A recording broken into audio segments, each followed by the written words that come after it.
Hello and welcome to the Scuttlebutt Podcast. Today you're hearing my conversation with Rich Jordan. Rich is a former infantry officer in the Marine Corps and now runs a holding company, Strongpoint, which is centered around real estate and small business ownership. We talked through how his early financial habits set him up to make a large commercial real estate purchase in his last few years of his military career. He goes on to talk about his acquisition of a plumbing company and a recent acquisition of an HVAC company. Rich has great insights into building a ground up team, bolstered by one of the strongest units around, Marine infantry specifically. We hear how he approaches new acquisitions and integrating teams on an increasingly larger scale. Please enjoy this conversation with Rich Jordan.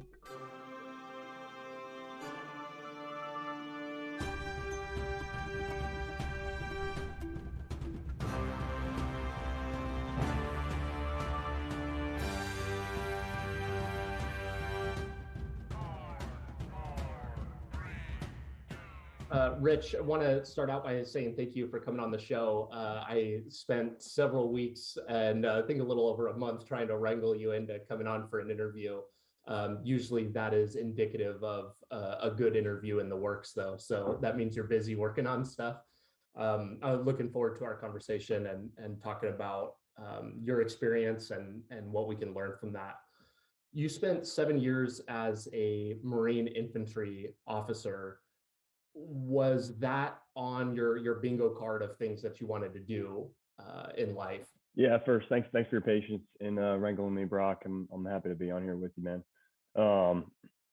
Marine infantry officer definitely was on the bingo card. You know, I like to joke with my friends and my family that I just wanted to do cool shit with my friends, you know. And becoming a Marine infantry officer like definitely allowed me to do that, and it panned out that way too. Yeah, I think that wanting to do interesting things is like probably a better indicator of the type of life people live than a lot of other things. I think that some of the more cool, fun people that have a lot of interesting experiences start out like that, saying, "Oh, I just want to experience some cool things." So I think that that's the right mindset going in. Want to kind of talk about here first off, you buying an apartment building while you're in the Marines. What was the motivation for that? Were you really considering staying in the Marines long term? Know that you've said in prior interviews and don't want to rehash a bunch, but your long distance with your wife, was long-term Marines an option for you? And what was making you think about getting out? Yeah, it's funny. I came back from my second deployment. I had been gone for a year, and I'd been at that point geographically separated from my wife for 2 years.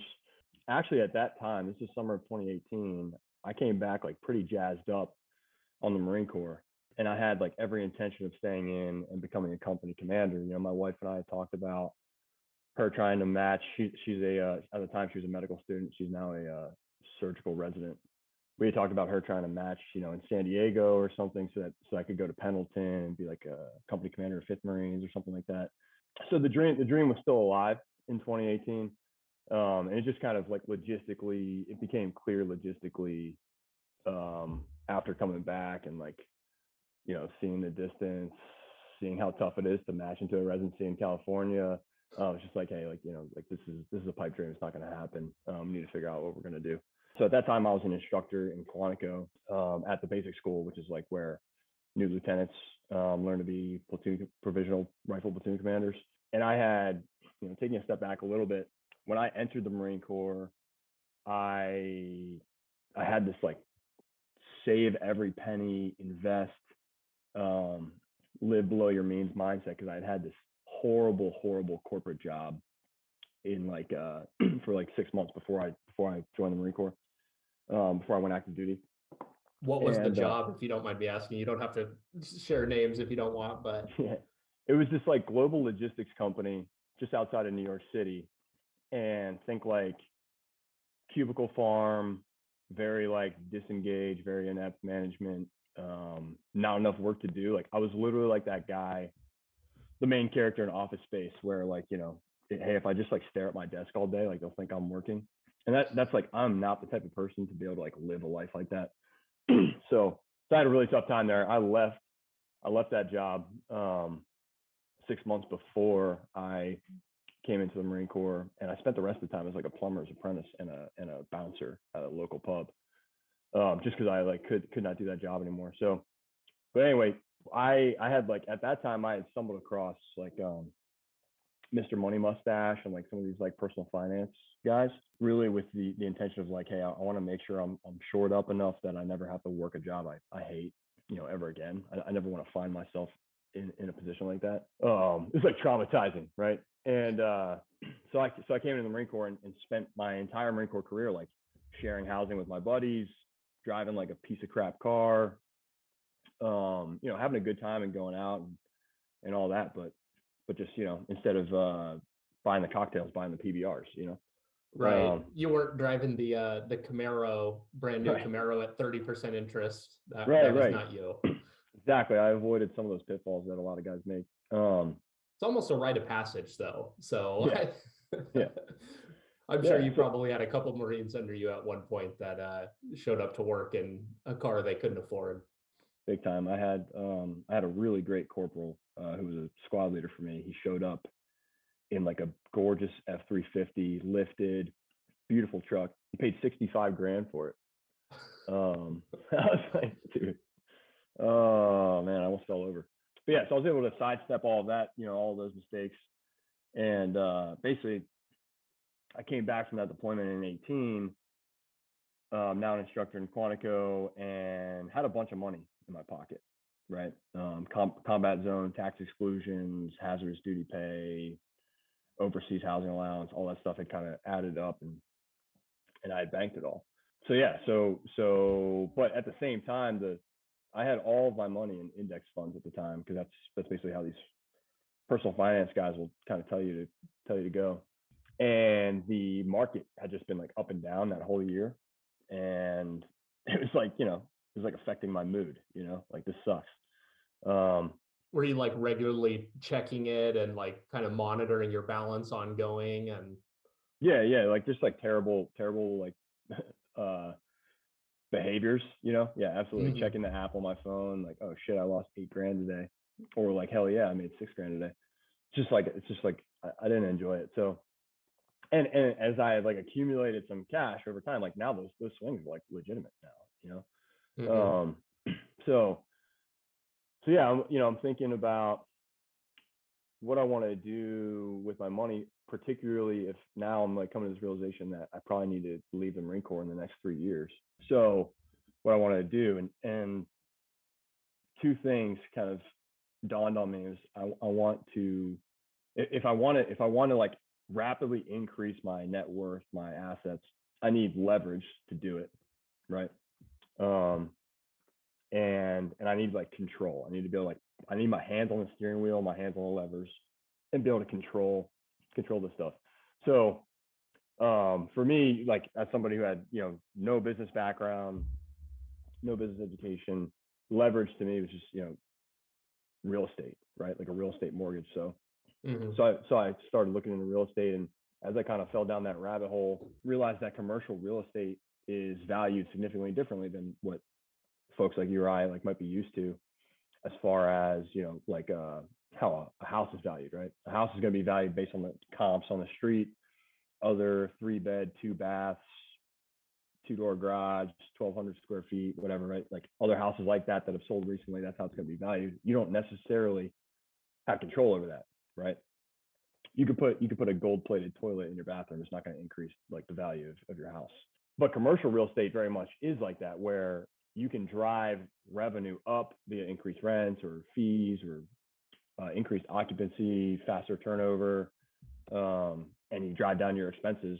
And now you've increased your net, and your property is valued based on a multiple of its net, right? So, and a lot of times these are going to be anywhere between, you hear real estate guys talking cap rates. I prefer multiples, but say a 5% cap rate would be like a 20x multiple on NOI.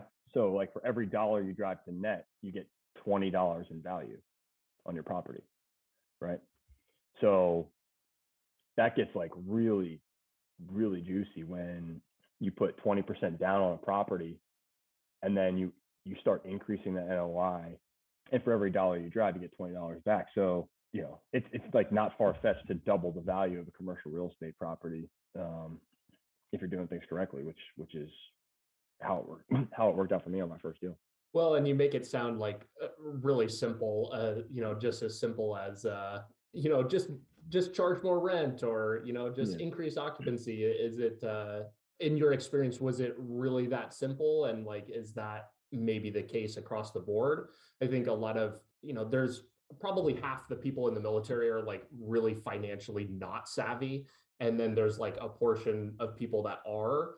And the people that are the ones that are like, oh, get a house hack, buy a house every duty station that you go to, and whatever. But not a lot of those folks are talking about like buying 18-unit apartment buildings and talking cap rates. I know people in real estate that can't even say what the cap rate equation is. So it sounds like you really had some thought about the numbers that were going into that. Yeah, well, to answer your first question, it definitely is not that easy. I try to make it really simple for people, because I often have these conversations where I'm talking to folks who are not in real estate, and I'm explaining what I do. And the reality is, like, the numbers and the way to generate the wealth and the equity is simple, right? But everything tied to, okay, how do you increase rents? Well, there's 12 different like operational things that have to occur to be able to increase rent. How do you increase occupancy? How do you reduce turns, like the length of turning a unit? I mean, all that stuff is like, now we're talking like ops, right?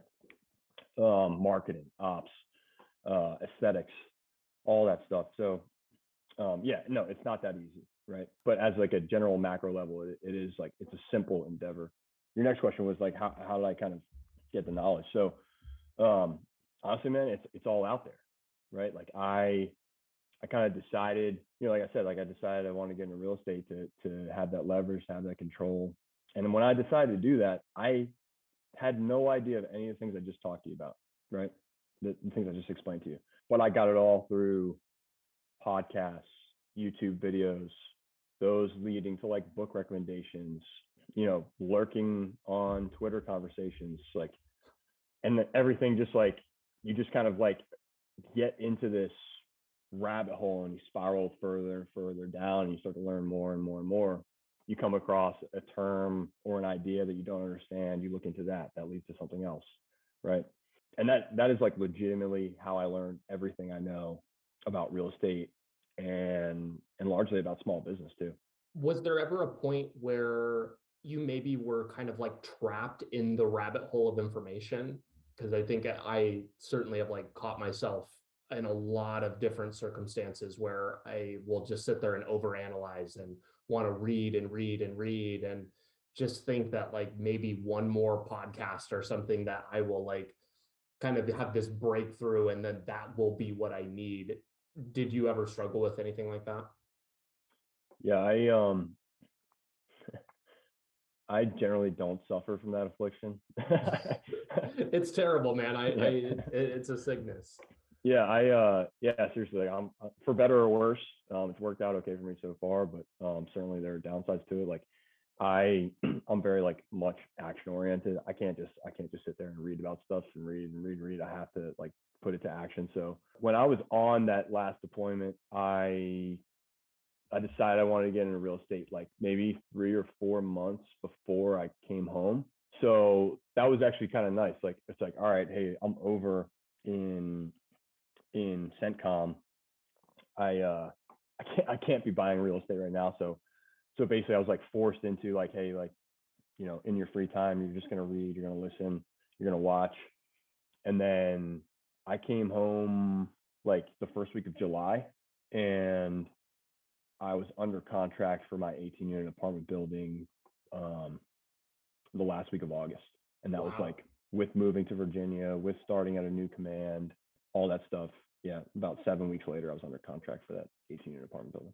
Did you kind of have an idea already, or were you maybe already looking at deals? And maybe you'd like to share some of the reasons why you thought this apartment building was a good buy. But I feel like, and maybe it's just the market now versus the market a couple of years ago, but the way that you've described this apartment building, it's like you wonder if those types of things are like laying around, and that's a really quick turnaround for that Yeah. type. Yeah, and this one had some hair on it too, right? And that's why it had so much upside.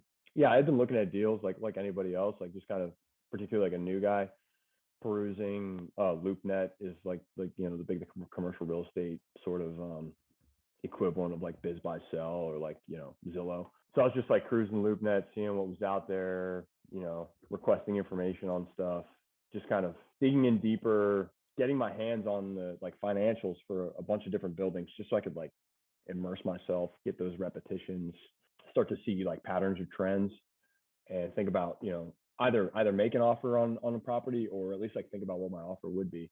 So I came across this building. It's a gorgeous building. It's like built of like granite block.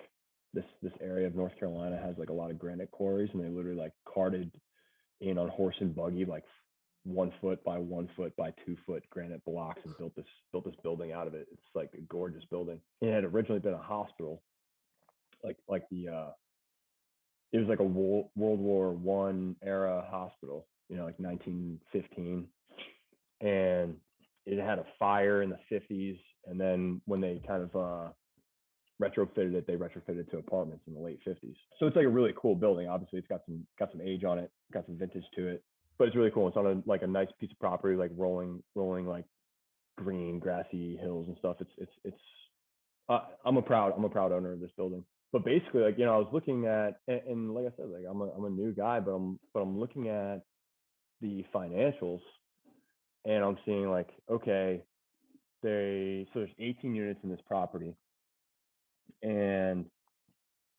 I had heard and read that you generally don't want an on-site property manager unless you're like forced to by state regulation. You don't want an on-site property manager if you don't have more than like 50 units, right? You just can't afford it. So this 18 unit was owned by like an out-of-state owner and had an on-site property manager utilizing one of the units to live in, and utilizing another unit as an office. And he was also receiving 2 units worth of rent as a stipend to pay him. Wow. And I was like, God damn, like that's, essentially like, it's like effectively like just that alone is effectively like the property's only 80% occupied. Right. Yeah. So I'm like, okay, that's interesting. Don't think I need that guy. And, I can recoup the rent on those 2 units. I can rent those out and I can get rid of him. I recoup his cost. And that was the major play. Like literally I saw that. I kind of saw that hiding in the financials, and I was like, wow. The building was priced at $500,000. And, I kind of just did like the quick NOI calculation on that based on the cap rate at the time. And I was like, making this change would make this building worth $675,000. Like that's more money than I've ever seen in my life. Holy shit. It's like, I got to do this.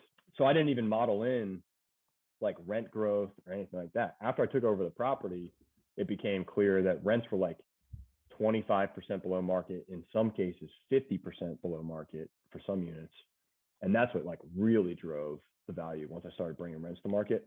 But really like what sold me on this building was that kind of property management setup.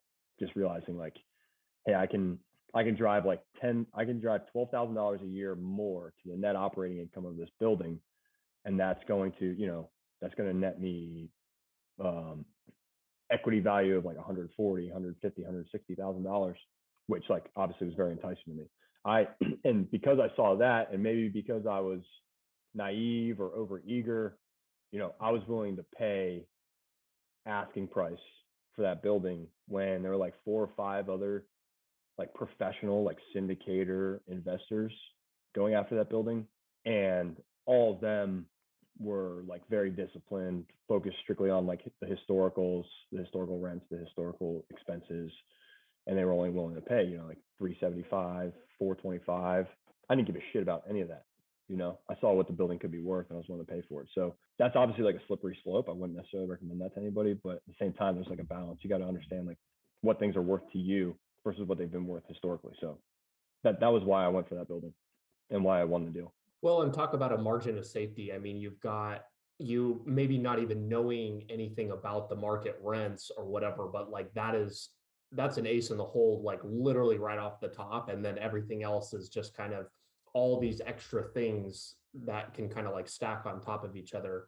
I think it's very easy for like maybe newer investors to talk about like, oh, we'll just buy this and like raise the rents or whatever. Like, as you kind of have alluded to before, this is like, it's not always that easy, but like having that as like maybe a potential option on some of the units, or if you're not at market, or maybe kind of being mismanaged, it's just an extra option for Yeah. you to go down. You had again, I'm kind of alluding to several other podcasts that you'd kind of spoken on, just to not rehash a bunch, but you had mentioned that you had came up with 25% down. Is that all just from that deployment money and stockpiling that? And let's say I will kind of go back to, if you were doing this again as a new person to the market, is that smart to save up that kind of money before jumping into buying an apartment building, commercial real estate, or maybe even a small, medium-sized business? How much money should you be planning to bring to the table? And like, when it comes to like, hey, we've got LPs we could bring on, and I think that's a big question that I have, and like I had mentioned before we started recording, a big barrier I think for people looking to get into this space is the money. Yeah, and it's like it's a real barrier. I would say, I do see a lot of guys on Twitter or on forums or whatever, and they're like hustlers, but they're young, or they're just like kind of getting their shit together, so they don't have a lot of cash. And you see like, how do I get into commercial real estate with $5,000? And you're like, well, you don't. You don't. Yeah. And that's just the facts. And you can start to take, trying to figure out like a good way to say this. Like, you can start to take stabs when you're like at that level, just starting out. But the reality is like, it's going to be really hard, and you're going to put in a lot of effort for like not a lot of gain. It's like, so my advice is just like, save up your money, right? Or like you said, like, get LPs. I know, like, for me, I didn't feel as particularly on that first deal. Like, I definitely didn't feel super comfortable like bringing LPs in, like, particularly if they weren't like people that I knew really well. It's something that I wrestle with still, particularly like with my plumbing and HVAC stuff. Like, there are, like, could we take down a much larger deal if we brought in some savvy LPs with some money behind them? We could. Just have to figure out like what that, is that what I even want?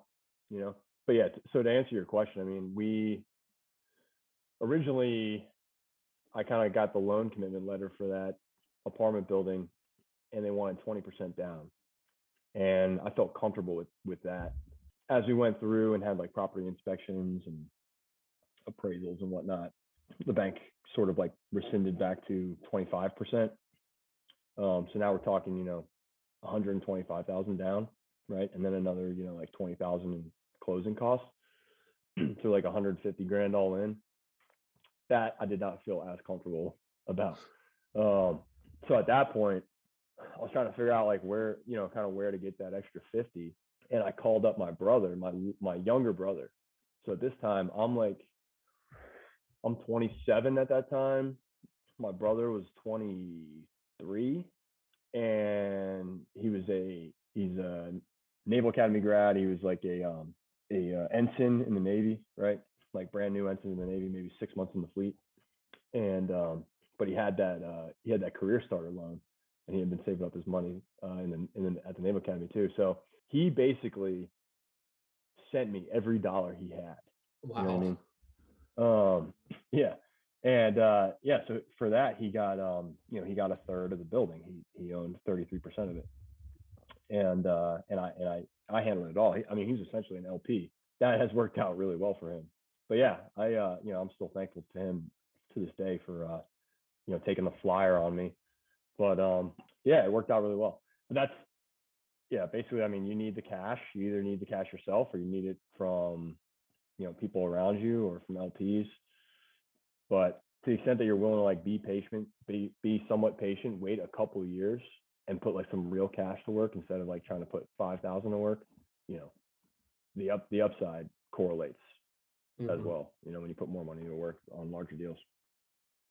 I've never heard of this career starter loan. I just like pulled this up with like Navy Federal. Is this like strictly, can you give us like maybe, I don't know if you use this, but like maybe Yeah. a 60-second pitch on it for anybody that like maybe Yeah. wants to take advantage of this because this looks like too good to be true.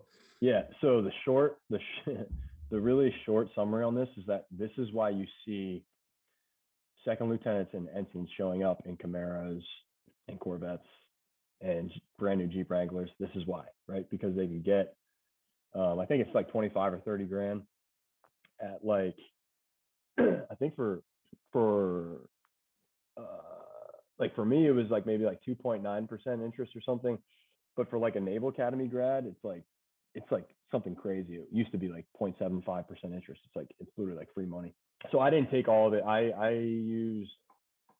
I took 10 grand of it when I graduated college, and I bought my car. I bought like a used car. My brother took all of it because, you know, I'd been talking to him for 4 years at that point about, you know, prudent financial decision making and stuff. So he took all of it and he put it in index funds.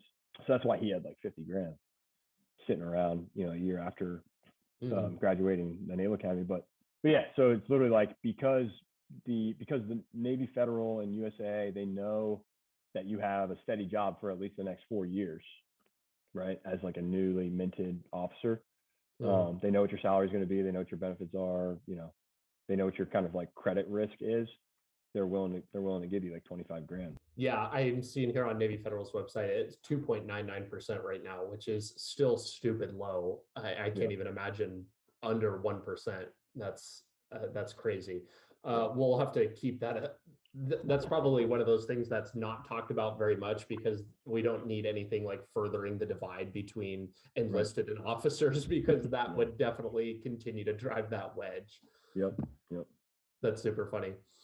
I want to kind of start talking about your entrance into the small and medium-sized business space. You've got an apartment building under your belt at this point. What, and as you're starting to kind of approach getting out, you know, you were saying you came back from deployment excited about the Marine Corps, which is, I think, kind of counterintuitive in itself. Not many people come back from deployment ready to re-up or stick around, but what was the thought around wanting to purchase a business? Yeah, I mean, so I had, you know, like that apartment deal, while it was real estate, you know, it was still like it was an acquisition, right? And, you know, kind of like I alluded to before, all the like operational things that go into like really successfully operating a large piece of real estate. I had kind of gotten this like small taste of small business. I often refer to it as like me like dipping my toes in like the shallow end of small business, like that was that apartment building. So I was trying to figure out like, you know, for a little bit I was like, you know, like maybe I should start, you know, I've had this success because that apartment building for 500 grand, it appraised 14 months later for 1.2 million. Right. So like just an incredible outcome.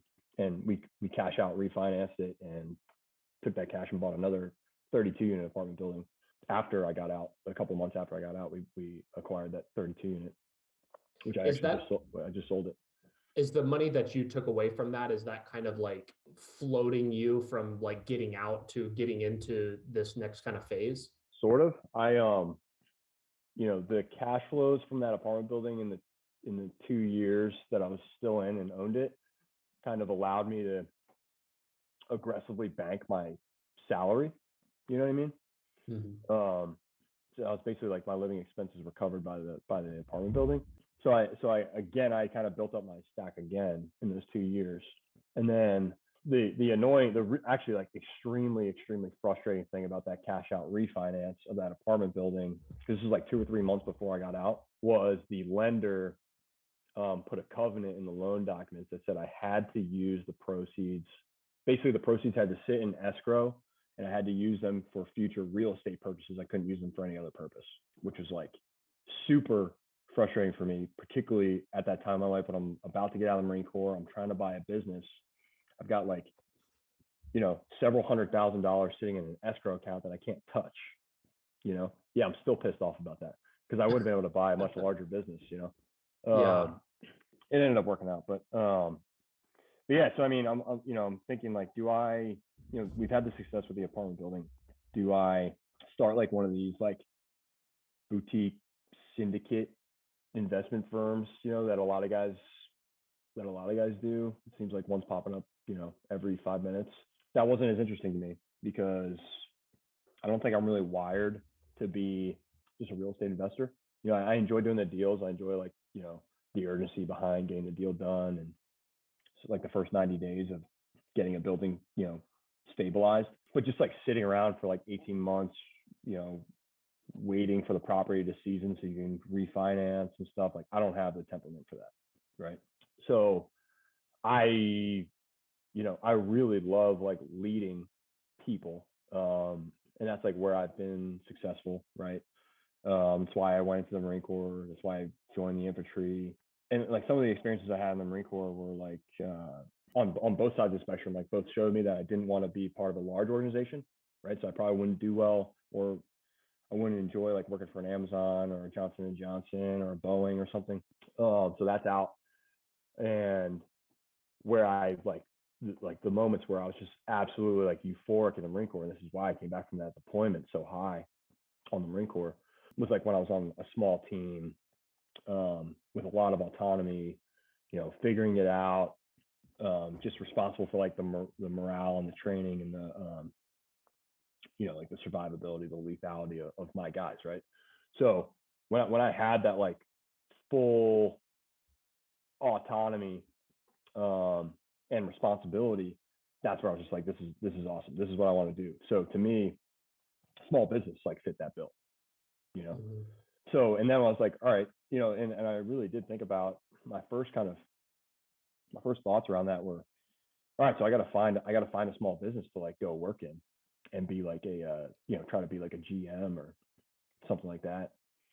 And I just didn't see like a clear way. And I definitely could have done this, and it would have just taken some work, but I didn't see a clear way for me to sell myself to a small business owner who's like probably strapped for cash, to like bring in some guy who's basically untested, and obviously like I think I'm tested, but not in their realm. I've never run their business before in their industry. So to me, it seemed like, hey, if I want to do this, the fastest way to get there is to buy a business and just do it myself, and not have to convince anybody. Well, I think you touched on there one of like the big problems that transitioning military members face is we're very equipped to do things and to lead people in very uncertain situations.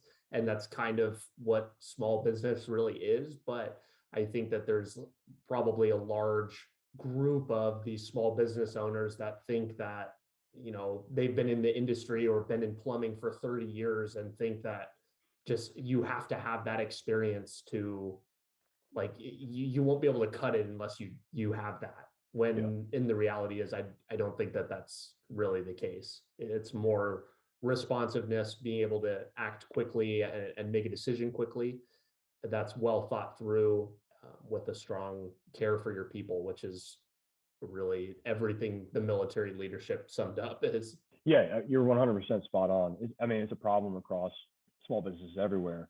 It's something that I like beat the drum on a lot. And this kind of speaks to like, one, like small businesses generally suck at training people.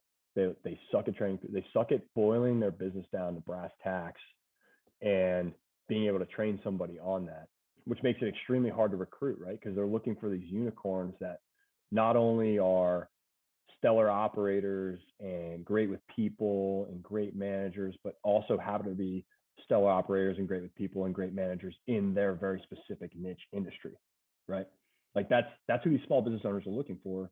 And that person doesn't fucking exist, doesn't exist. And if they did exist, they'd be too expensive, right? So yeah, you're absolutely correct. I mean, like the reality is like you need someone with the like soft skills, right? And like the strength of character, right? And the energy and, the outlook and the mindset to be able to get this stuff done. And then you can learn the specifics of the trade, right? I get that question all the time. Like, what did you know about plumbing before you bought your plumbing business? I really didn't know shit about plumbing when I bought my plumbing business, and it really hasn't mattered either, so. Do you think that that's a barrier? And I'm not sure how your acquisition process kind of went with, and you kind of recently closed on another one, so maybe in between both of them. But I think that there are probably a lot of these 30-year veterans in the industry that, it's their baby. Like they've spent their entire life cultivating this, and you're kind of just like a, I don't know, shithead kid that's just coming in to try and like take over and have these big aspirations. Do you think that that's a barrier for the seller that you need to convince them of that you are the right person? Because at the end of the day, sometimes if you're dealing with like maybe a business that's not on the market, you're like trying to tell them I'm the right person for this.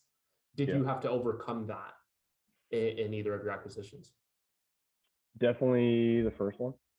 So yeah, there's going to be like these gatekeepers in your path on this kind of stuff, right? Particularly when you're like a 28-year-old, 29-year-old, 30-year-old, 31-year-old, whatever. And so like off the top of my head, like a couple of gatekeepers, right, are going to be the broker and the seller, right? You got to convince them that like you're actually serious, you're credible, you've got the cash, you've got the skills.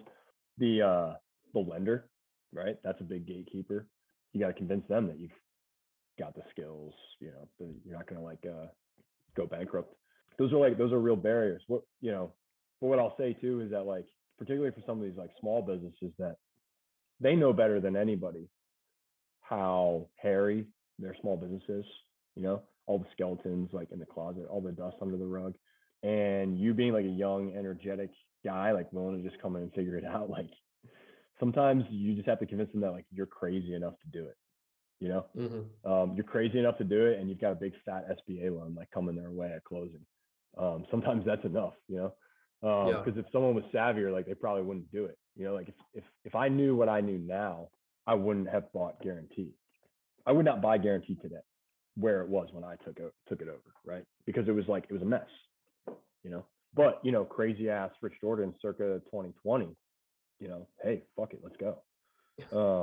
So part of me thinks like that seller probably knew that. He's like, hey, like I gotta just like get out. I gotta take this guy on it while he's still hot on it.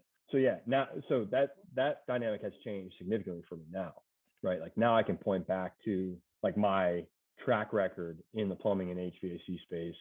The story plays pretty well, right? Like like the guy I bought this recent HVAC company from, he was like super impressive. Like, hey, like we bought basically like a crap plumbing business that only had 3 employees and a bunch of like hoopty trucks and grew it to like 3x it in size, added 14 jobs. Now we're like 11 trucks. He's like, holy shit, that's awesome. And we did it in less than 18 months. So he's like, wow. So that guy didn't need a whole lot of convincing, after he heard the story. But that's a story you can only tell after you're in the game, right? So yeah, definitely you as you're transitioning, if you're trying to do stuff like this, or really if you're trying to do anything, you have to get good at pitching your military experience. And I'm somewhat of a contrarian on this. You go to like TRS, transition readiness seminar, you talk to people who, particularly people who have like gone into corporate or gone into their MBA or something, and they're giving you advice on how to transition. And everyone tells you stuff like, hey, on your resume, don't put platoon commander on your resume, put operations manager, and stuff like that, right? Like basically like civilianize your resume. Mm-hmm. I chafe at that.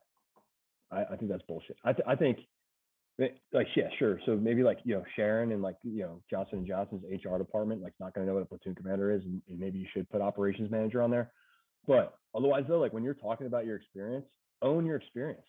Like people largely respect what you've done when you talk about it with confidence, like the way it actually was, instead of like, trying to like circle around what you did and talk about the budgets you were responsible for, whatever, the amount of ammo that you were responsible for on a range. Like nobody gives a shit about that. Tell me about how you like commanded troops in like austere and uncertain situations, and how you took like a ragtag crew of 18-year-olds and turned them into like war fighters. You know what I mean? Like that's what people are like, damn, I should hire this guy, or damn, I should give this guy this SBA loan, not like watering down your stuff. So I don't like, that's what's worked for me. Cause just like speak your truth, you know what I mean? Like that's what you did. That's what you're passionate about. And if you like, just allow yourself to be passionate about it in front of these people, in front of these gatekeepers, it goes a long way in my experience. I like that. That is definitely contrarian to a lot of the transition stuff that we're fed, and I think that confidence means a lot. I was recently going through the process. I was looking at a laundromat that's near me, and a very mismanaged one. Started talking to the SBA lender, was kind of going down the path, and they could tell that I was animated, and I was really kind of going along the lines of like, oh, this is what I've done, and saying all this stuff. And the SBA person was like, well, that's all great, but what experience do you have as like in the laundry field? And I was like, are you fucking kidding me? Like, I've literally managed like 10 people in a combat zone overseas. I'm pretty sure that people coming in to like wash their clothes is like not something like it's going to be fine, basically. Yeah. So I wonder where the line is sometimes of like when you really need to kind of like dumb it down for people and maybe change it to the oh, I was an operations manager. I think that there's some people that probably can only understand that. Yeah. Well, I think you do have to. I mean, you do have to put some thought into like, how does my experience apply, right? So thinking back to when I was having those first conversations with my SBA lender, like I very much talked about how I had led and managed, like 54 blue collar, like skilled tradesmen, right? Like my skilled tradesmen were, gunslingers, but in the rifle field. yeah. But literally like, like guys just like the guys that I ended up inheriting at the plumbing company, and honestly, that's true. Like plumbers and HVAC techs are very much like Marines. But I remember having that discussion with them, like, hey, I've, maybe have not run a plumbing shop before, but I have, because that seems to be at least the conversations I've had with different lenders, they seem to really care, like, have you even had management experience before? Like maybe whatever studies they've done have shown that people with management experience have better outcomes with these SBA loans. That seems to be what they care about. So I was able to like, fairly easily sell that while still like remaining, true to my stuff, but kind of like putting a little flavor on it, hitting the keywords a little bit. I want to kind of dive into business operations as a whole and kind of incorporating this new acquisition and talk about some stuff there. Before we get into that and just looking at your career trajectory, is this a lifestyle business for you now and something that you're looking to do like long term? And maybe is there a job that could lure you out of SMB ownership? Yeah. A job that could lure me out of SMB ownership. That's a big ask.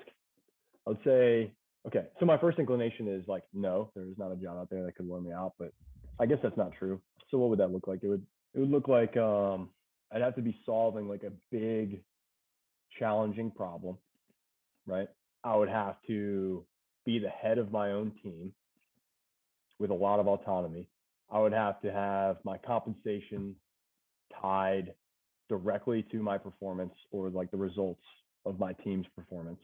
And I'd have to have a flexible schedule. Basically, like it would have to be results oriented, right? Like don't give me shit about coming in at 8:05. Like I'm here to do work, and often I'm going to work way more than you might, than like the 40-hour guy. But I'm going to do it on my own time. So basically, it has to look like SMB ownership, right? Right. Just a lot bigger. I guess the only way I could get lured away is if it was basically SMB ownership, working for someone else, and it was just like on a much larger scale. Like we're talking like orders of magnitude larger. Maybe, Elon Musk is like, hey, come run some fucking company for me, which obviously would never happen, and I'm not even qualified to do. But that's what it have to look like. So essentially, no. No, there's nothing that would lure me away. I'll come at that with a follow-up and say, and I'm going to make an assumption here that the problem that you would be solving would probably need to be something that you care about immensely. like something that you're maybe personally passionate about. Is there anything like that that you, and maybe not going to dog you if plumbing is your lifelong dream, but I'm guessing that it might not be. Is there anything out there that you care a lot about that isn't in this field? Yeah, you're right. I mean, I don't necessarily, I don't necessarily have a passion for plumbing. I do legitimately though have a passion for like providing really great leadership and development opportunities for like blue collar Americans. You know what I mean? Whether that's like Marine Corps Lance Corporals or plumbing apprentices or like high school kids like looking for direction. That's like what really gets me going. So we're talking like, you know, how like something I think a lot about is like how do we provide like best in class training pipelines and like career paths for guys in the blue collar trades so that they can, you know, they can go from being like a punk 17-year-old kid who like has no idea what he's going to do. He just knows he's not fit for college, and turn him into like someone who's providing for their family, you know, in an honorable trade that, you know, like providing services that other Americans need, and that they can't do themselves. Like that's a pretty good life. You know what I mean? So I guess I'm passionate about giving guys opportunities to like really build like an awesome life for themselves. I like that. I think that's a good calling. As I kind of am in the process of searching for a business as well, I can't help but feel like that there's an opportunity maybe in the form of like a skill bridge program or something that really focuses on this field and why, because I personally believe from talking to people like you and Nate Lenahan and like a few other guys from Twitter, I'm like, why isn't like 50% of the military population doing this? Like this seems like such a great, we're given all of the skills and stuff that we need to like live a very good life. It's, you know, like you said, maybe not a passion, but it's something that there are other byproducts that you can really kind of, whether it's training or whatever, that you can kind of live out and make a great living at the same time. Yeah. Want to dive into kind of the business operations, and I'm going to start out by kind of calling you out here a little bit. So on your website, you on real That's an old Strongpoint. website. That's an old website. Okay, well, it's representing you, so I'm gonna hold you to it. Your name's on the masthead here, so that's true. Let's see. We seek to acquire high quality, low growth, and profitable SMBs with sustainable characteristics. Something about you tripling your headcount in 18 months and like what did you say, doubling profitability or revenue? That doesn't really sound quite like low growth to me. So let's talk about that. Yeah. I'm glad you called me out on this. I've been meaning to pay somebody to redo a whole site for that. So I'll eat crow on this one.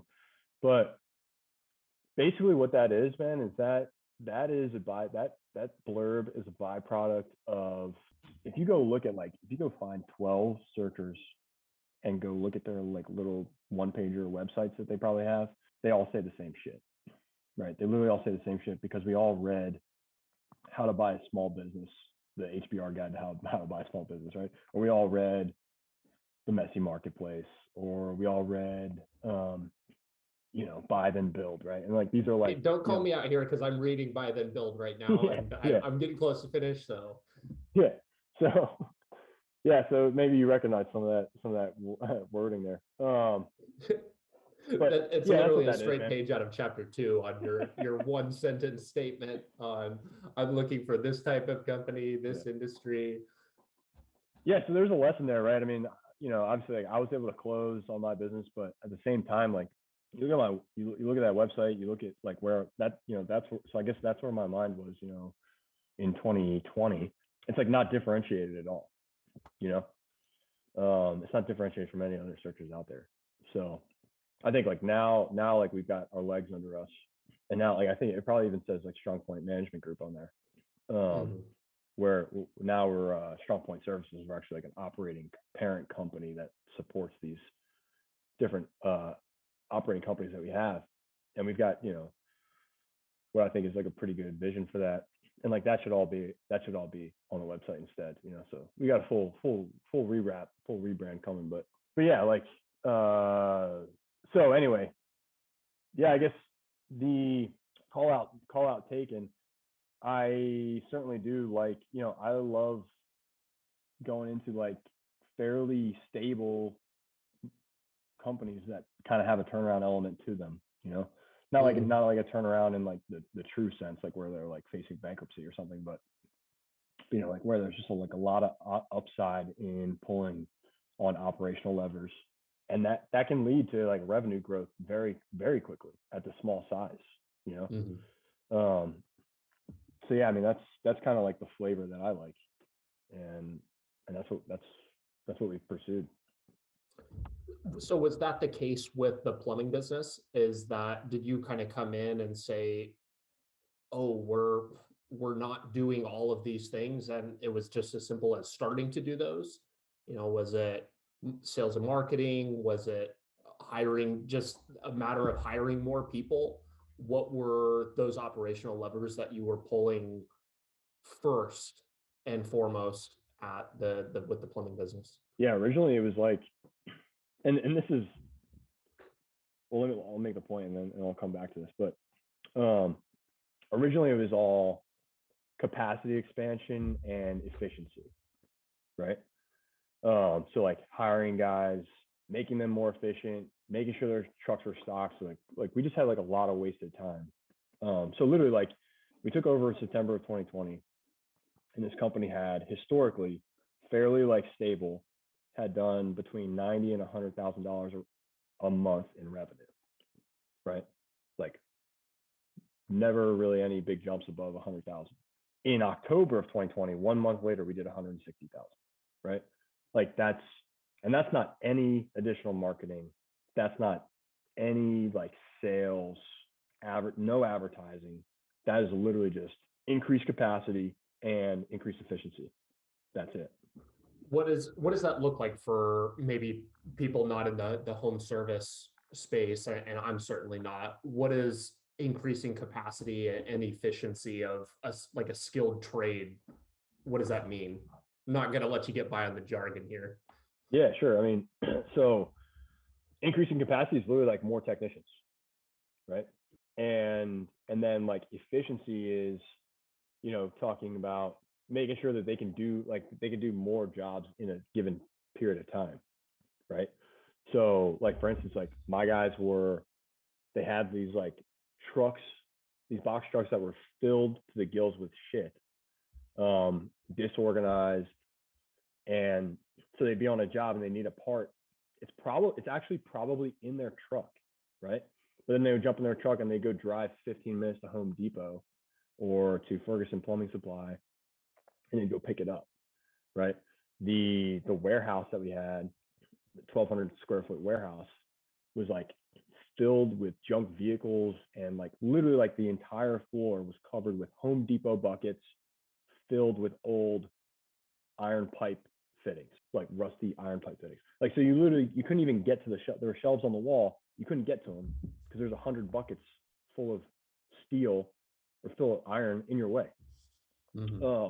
So like organizing that so we could actually get to the stuff we have, organizing the trucks so the guys actually knew what they had on their truck and could get to the things on their truck, making sure they had the right tools for the job, right? Like all of these things that like actually really was just me as like an infantry officer coming out of the Marine Corps with like a bunch of experience, like running ranges where I got to put 200 guys in the company through like a infantry squad attack range, and I got to do it in the most efficient way possible so I can get it done before like the sun goes down. Like all the stuff I had done in that capacity, or like get guys through armory draw, before we had to get on the trucks. It's literally like the same exact thing, just like looking at the problem and saying like, okay, there's wasted time here, there's wasted time here, there's wasted time here. Let's fix that. And then that, I mean, just that efficiency expanded our capacity to do jobs with the same team that we had, Mm-hmm. So I don't think I hired we had 3 guys. I don't think I hired my 4th plumber until like halfway through October. So we basically did that at 160K, like with the same 3 plumbers that were doing 100 before.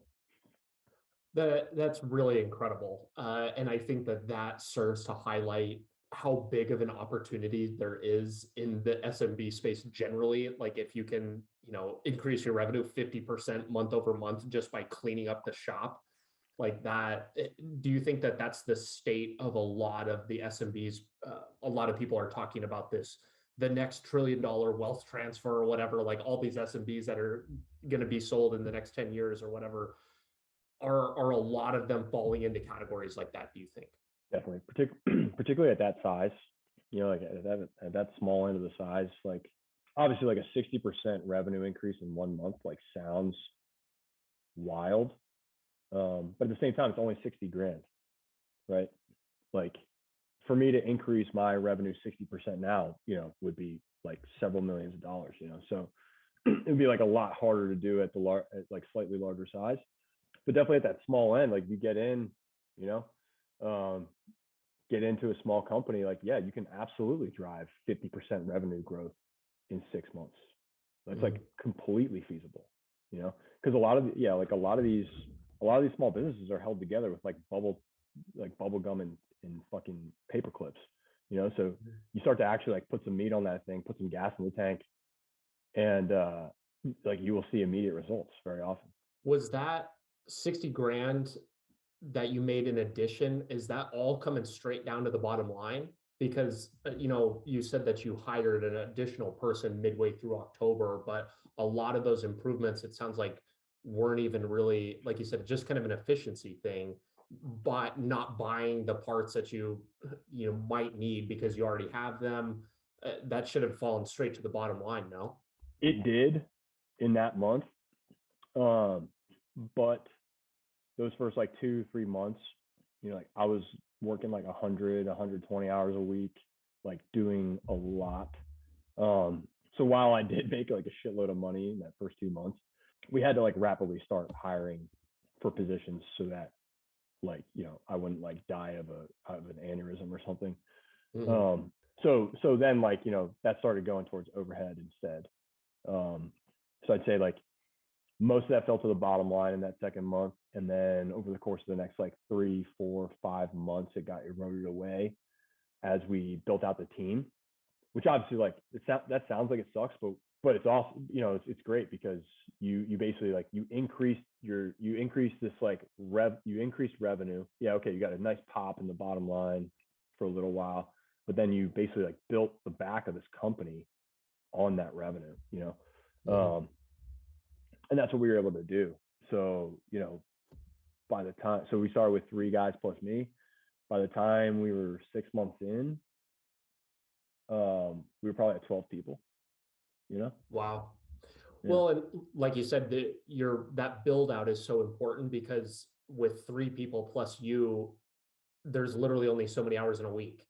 You're working 100 hours in a week, and that even with your efficiency gain, maybe 160 is the most that you can make in a month. Yeah. But you got to add that kind of top of funnel with more workers. So what, just, this is a little bit of a rewind really quick, but just to kind of catch me up, what were like the baseline numbers of the plumbing business? What'd you buy it for? Did it have in seller's discretionary at the time? Yeah, sure. So it was a very lean operation. It was the seller out in the truck with the guys as a technician. His wife was in the office, and not even in the office, like she was working from her kitchen table. You know what I mean? His son was doing like some, not super useful stuff for them. And then they had 2 technicians outside of Tom, the owner, and they hired that 3rd technician about 2 or 3 weeks before I showed up. So with that, they were doing about 100,000 a month in revenue, 1.2 million a year. And that was like fairly steady over like the last 3 years, like between 1.1 and 1.2 over the last 3 years, or 1 million and 1.2 over the last 3 years. And then they were doing about 370,000 in SDE.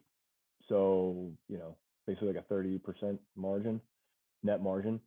and they're asking 820,000 for it, and that's what they got. Okay. So it's like a 2.2x multiple on SDE.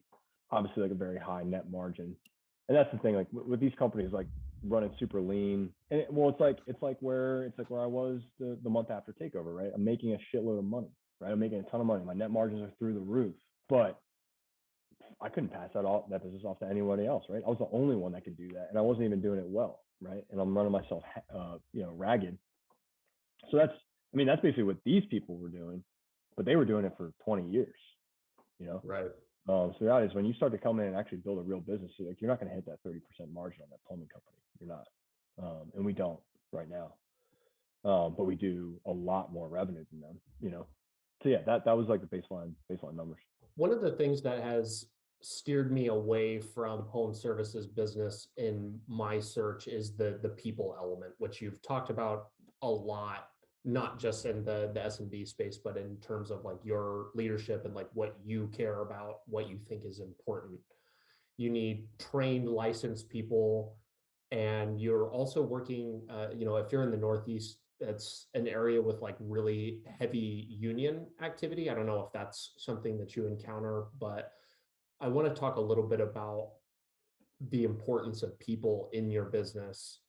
What kinds of things are you doing to break down the training into something simple?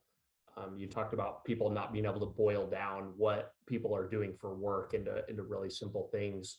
What does your training pipeline look like? Just kind of people problems in general. Yeah, sure. So yeah, I mean, your assessment's correct. Like people are the biggest problem in these businesses, and it really holds companies back. The company that we just acquired is a good company, but it has absolutely been held back by its inability to recruit, its inability to retain, and that's largely because like they were looking for those unicorns, like I talked about, right? They're looking for the fully licensed, fully trained, 15-year experience guy who also has sales skills. Like it's just that guy. Like those guys actually do exist, but they're really hard to find, and they command a really high rate, and a higher rate than this company was willing to pay. And that's like really held them back. We, there's so much stuff. There's so much that goes into this. I mean, for one, like you have to. It's as simple as running your business in such a way that people actually want to work there. Like being somebody that people want to work for, being a business that people want to work for, deliberately building your culture and protecting that culture. So that's like the table stakes stuff, right? And then obviously like you got to be willing to pay a decent wage. You got to be willing to charge the customer a decent rate to be able to command or to be able to support the wages that you pay your guys, right?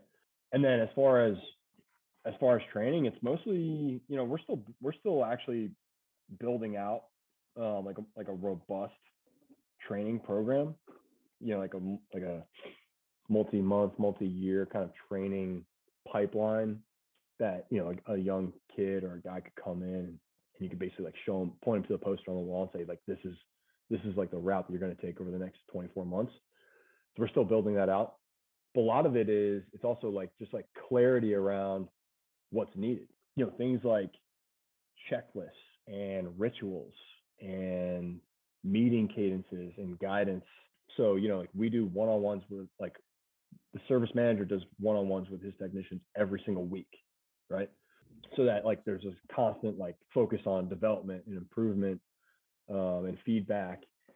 For instance, like there was some frustration for a little while around like, oh man, like, the guys, they always forget to do this, or they always forget this at the shop when they go out on a dig job, or, like they're not taking initiative. And it was like, all right, like let's spell out exactly what we want that to look like, before they go out on the dig job. Like, what are they doing back at the shop? What list of shit are they reviewing and making sure they have on their truck, or they understand about the job?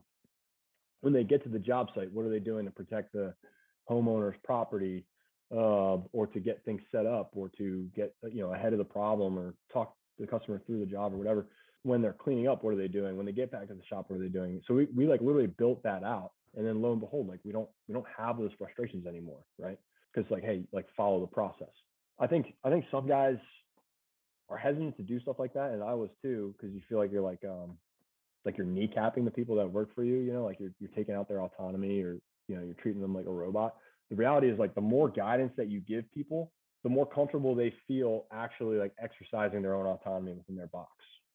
You know, like, I like to use the analogy of you know, if you have like if you're like in an urban setting and you have like a park, right, like a small park, there's like streets going around the park, right, and cars zipping by.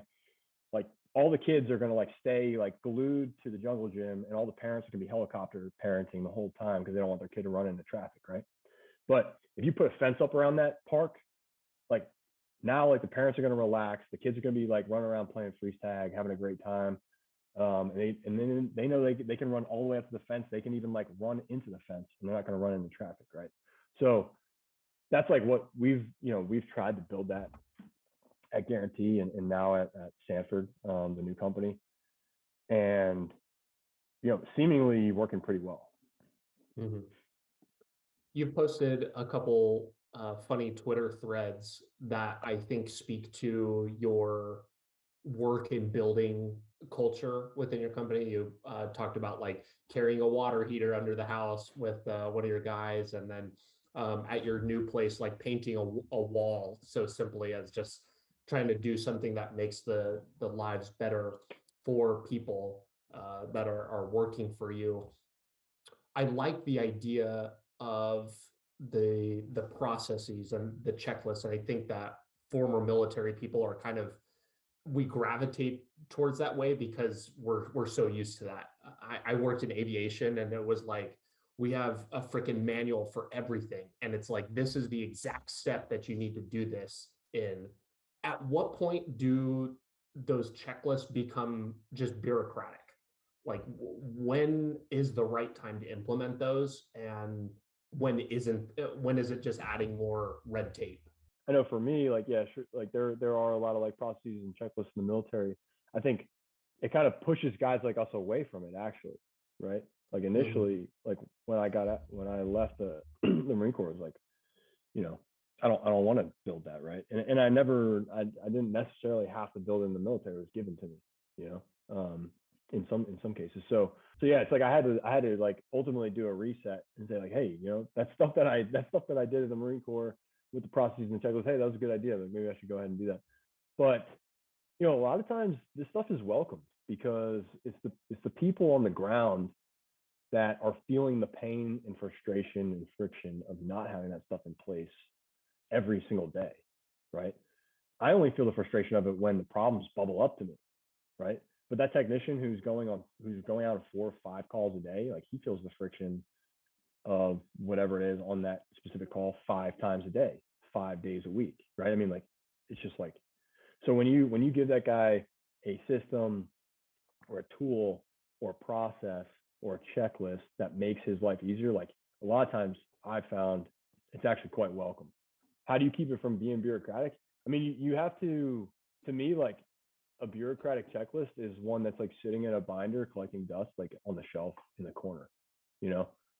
And then when someone screws something up, like, then someone points to the binder and says like, well, why didn't you follow the checklist? I think people generally appreciate when these processes are put in place and then they're actually like lived every day. Like, they're like ritualized, you know, Mhm. the install crew before they go on a dig job, like, the checklist is hanging on the wall. They grab it off the wall, they review the checklist, and then they get in their trucks and go. You know, like, it's it's part of their daily battle rhythm. So in that sense, like, it has utility. And I think a lot of the guys, after a few months, after a year, they don't see like how they could, like, they can't even like fathom how the company could run without it, you know? So in that sense, it's just a tool, and it's not necessarily like some bureaucratic process. And it's like, it's like totally like in there. To me, like, bureaucracy is having to go mother may I somebody else for permission to do something, right? Or to go ask to be able to do something. So to the extent that I can provide guidance, clarity, checklist, processes, so that people don't have to come to me, or they don't have to go to their manager, they can just make the call, like, because they know how Rich would do it. They know like what decision he would make here because it's written right here. or it's been given to me in guidance in a one-on-one, or it's pressed into me in the training meeting each week. So they have essentially like it in a sense, it's like it's putting that fence up on the playground, right? Now they can run around and have a good time and make the calls themselves without having to worry about getting hit by a car.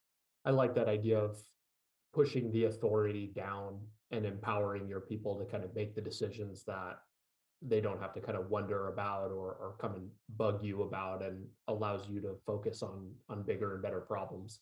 And I think that the analogy of the binder, like sitting there collecting dust, is that that resonated with me big time, because there are so many of those, and maybe more military related, but so many just rules that are written somewhere, and nobody wants to. It's kind of, you go day by day until something bad happens, and then it's like, oh well, this official document says this is how we handle this, and why weren't we abiding by that all the time then? Yeah. Yeah, I come back to autonomy a lot because that's something that's like very important to me. It's just like kind of my personality. But I see, when it comes to like team engagement and like having people that enjoy working for you or enjoy working for your company or on your team, it's basically, my take is like, it's three things. It's like optimizing for their autonomy, their confidence, and their impact. And here's what I mean by that. So that them like feeling like they have a level of autonomy in their box, right? Like we're not talking like Lord of the Flies, like running around, shirtless on the job site, but we're talking like they've been given the box that they get to play in, and they get to play in that box, right? And confidence being like, hey, like, do you have the training? Do you have the guidance? Do you have the expectations? Like, are you receiving feedback? Do you feel like you know how to do your job? Are you being employed in accordance like with like the knowledge that you have, right? So you're not like stressed out that you don't know what you're doing. And then impact is like, do I have the ability to like impact this team? Do I have the ability to like push feedback up to my manager, to Rich? And is it going to be actioned on? That's something we take really seriously, particularly taking over a new company, is like, how do we optimize for that level of impact, that like perceived level of impact on the employees? And that was like one of the reasons we painted that wall this week. Is I sat down with one of the CSRs in the office on day one, just to get to know her. And one of the first things that she mentioned was how like her and the girl that she shares the office with hate the color on that wall. Like they've always hated it. It was like a brown, like a chocolate brown. That was a really hideous color. Like, oh yeah, I'll defend her on that one. Yeah. So it was just like, okay, boom, like scribble some notes, and asked her like, hey, why don't you swing by the hardware store and pick up some paint swatches? Let's talk about it. So like little things like that. I mean, that's obviously like an easy win, but just because it's an easy win doesn't mean it's not an impactful win either. Because now like literally every day she's gonna walk into that office, she's gonna see that nice blue color that she picked out. And it's indicative of the other things that are happening. It's like a visual reminder of all the other things that are happening at the company that she also is able to provide impact on. This kind of starts to feed into integration with the new acquisition, which I want to talk briefly about. What kinds of questions are you asking the employees of this new company, or maybe even with the plumbing company as well originally? What kinds of questions are you asking that the CSR brings up the fact that she doesn't like the color of the paint on the wall? Like, that is such like a basic thing. And I think if I were in the shoes of her being interviewed by my new boss, I'm not going to bring that up naturally. And so that tells me that you asked something that led to that being brought up, or maybe she's just really outspoken. I don't know. Yeah. But what types of questions are you looking to ask generally with this one specifically, but all over the place when integrating? Yeah, I mean, they're all kind of variations of the same question. So in the first few weeks, it's a lot of what, if anything, like would you change about your job or how this company operates? Like what does your job look like if it was easy? What does this process look like if it was easy? I think what got the paint answer out of her was, it's just like, what would you change about this company if you could? what's something that like frustrates you day to day. So like those are all questions that we're doing on ride alongs with the techs. We're putting in a water heater with the technician, we're cleaning an AC condenser, and we're talking like, hey, like you know, what's a real pain in the ass for you, you know? And that stuff just kind of like bubbles up, Mm-hmm. A lot of times, and it depends on who you're talking to. Some guys are open, some guys are a little more closed mouth. But when you spend time with somebody, you spend 6 hours in a truck with somebody doing these different jobs and, busting your back, getting a sweat on, like you're ultimately going to get some good stuff out of them. And then particularly that guy that was like kind of hard to crack, when you then take his, the thing that he finally offered up to you and you action that, nearly immediately, whether it's like a tool purchase or, like we got the guys respirators, right? Because they were breathing in all this like nasty dust and stuff. So when you like take quick action on stuff like that, like the easy wins, like now you've got that guy, right? Because it's often like those guys that are toughest to crack, like they're tough to crack because they're like me. They're like tribal, you know what I mean? They're like like born in another century. They'd be like a Scottish Klansman or something, you know what I mean? And like so they're kind of like tough to crack. So, but when you get that guy's buy-in, like you've got him, like he's on the team. So it's those guys who are like the toughest to get the information out of, the toughest to win over. Like ultimately, when you can win them over, like they're almost always going to be your largest advocates. I think that those problems are amplified by the fact that, or made just maybe more difficult by the fact that this acquisition comes actually in a different state than your original company. You had Pennsylvania, right? And then this is in New Hampshire. New Jersey and New Hampshire. I live in Pennsylvania. Yeah. Okay, so you're all over the place. What's the geographic spread here in terms of like distance? Want to hear a little bit of your rationale about distance, if this was like some big master plan of like a Northeast plumbing takeover, or what are you thinking about going into this? Yeah. So originally I was just like a victim of my own circumstances, right? So like my wife matched to and you don't really have a say in where you go as a med student, like matching to residency. You kind of get told where to go. So we matched to this large hospital in central Pennsylvania, quite literally like in the middle of nowhere. Not a whole lot of like, plumbing businesses for sale in central PA. So I found that opportunity in New Jersey, and I'm from New Jersey. I went to college in New Jersey. My best friend from college and now my partner is from Jersey and lives right down the street from Guarantee. So that's how we kind of originally got started with me being, and that's a 3 to 3.5 hour drive from me is the plumbing company in New Jersey. And my partner who lives down the street from Guarantee, he was an engineer. He stayed at his full-time W-2 for about 10 months post acquisition before we felt like we were like large enough and stable enough to have him take the leap and come over full time. So basically I had to run that company remote. Basically the first 3 months I spent on site. And then as I kind of built out the team and built out the processes and didn't have to be there 100 hours a week anymore, started to dial it back. And then I was only there 3 days a week, and then 1 day a week, and then 3 days a month, and now I'm there like, I guess once a quarter. We basically built out with that constraint. We built everything out with that constraint. So like our call center is fully remote. Our bookkeeping is remote. Everything is built to be remote compatible on the management side.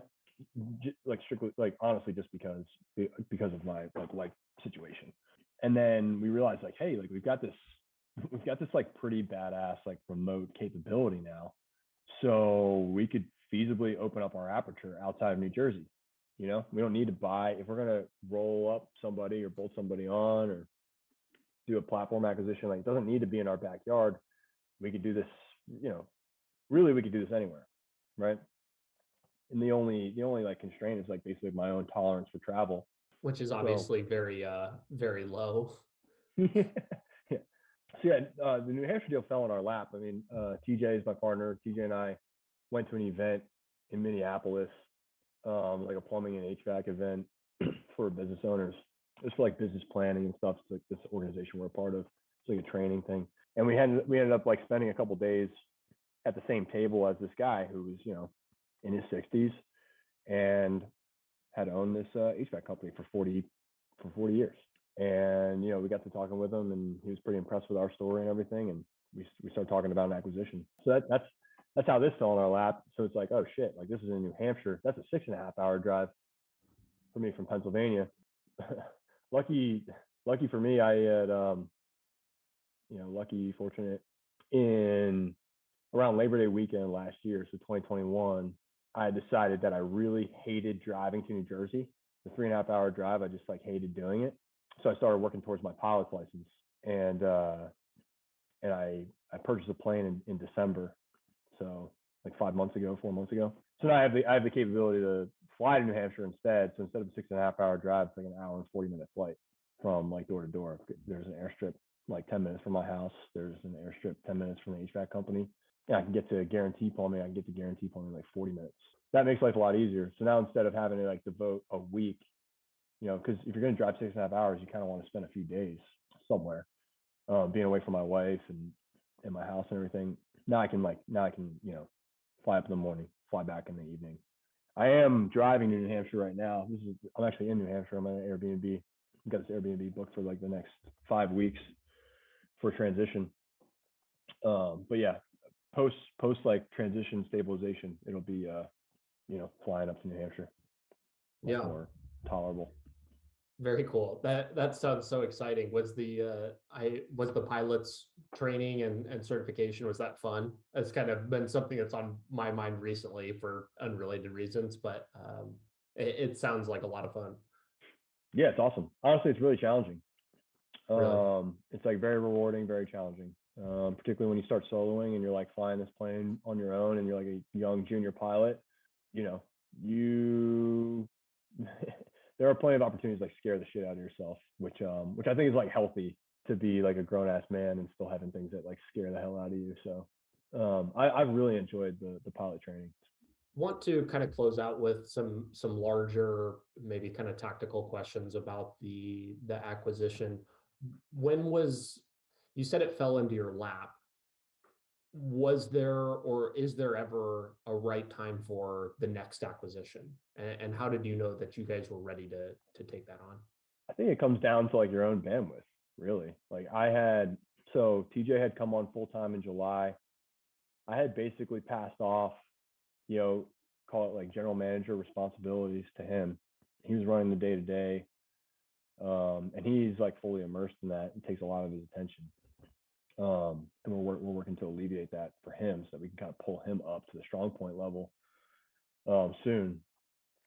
But for me, like to an extent, like it felt like I was out of a job, So that might sound really sweet to some people, and maybe it was for like a month, but you're like a young, ambitious guy. It's like I got to do something with my time, right? So it's like, hey, I've got the bandwidth. Let's go do this again. Let's do it bigger. So like the company, Sanford, is 3 times the size that Guarantee was when we bought Guarantee. So it's like, it's a little more than double.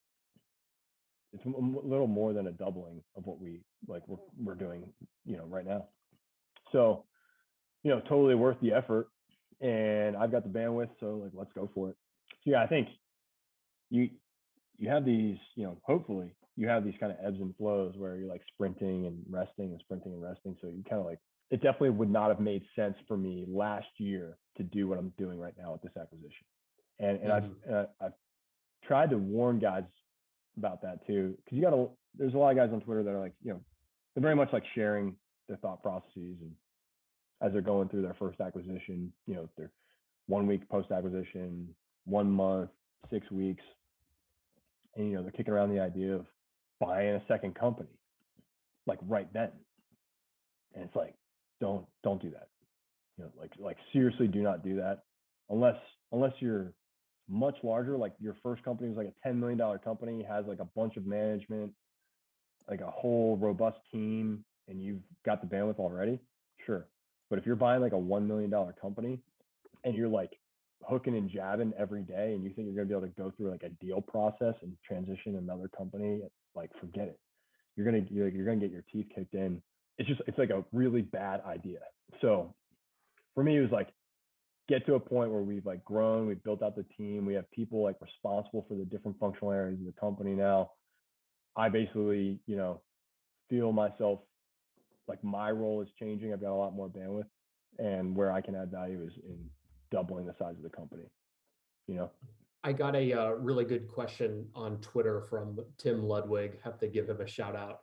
And you had the cheat sheet beforehand, so you had time to prepare for this. But if somebody came in and bought your business today as is, just wrote you the check and took over your whole operation, what's the first thing that they would do? And I like this question because I think it highlights, rather than just asking, hey, what's your biggest weakness? Yeah. Or I usually like to ask, like, if you're bankrupt in 5 years, what happened? But I think that this really highlights what you maybe know you need to be working on. Yeah.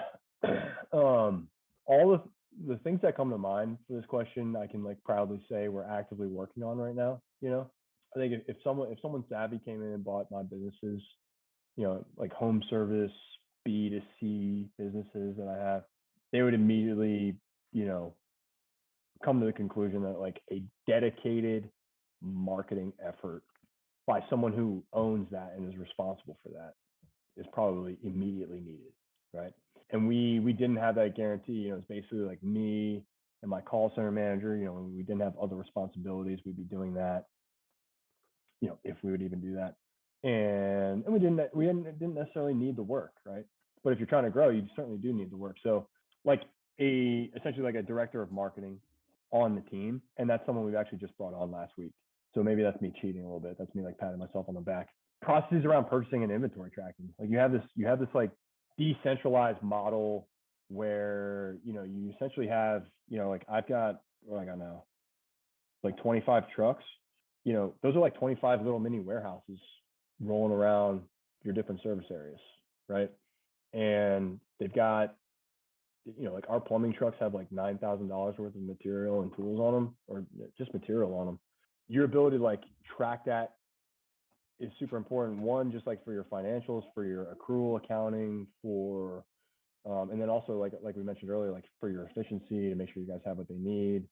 We are working on that. Like we are like so far from being done with that. But I think like someone who came in and bought my company that was like real savvy, maybe had like a built out team of experts on their staff, they would probably immediately turn to like tackling my purchasing and inventory management, both in the warehouse and on the trucks and all that stuff.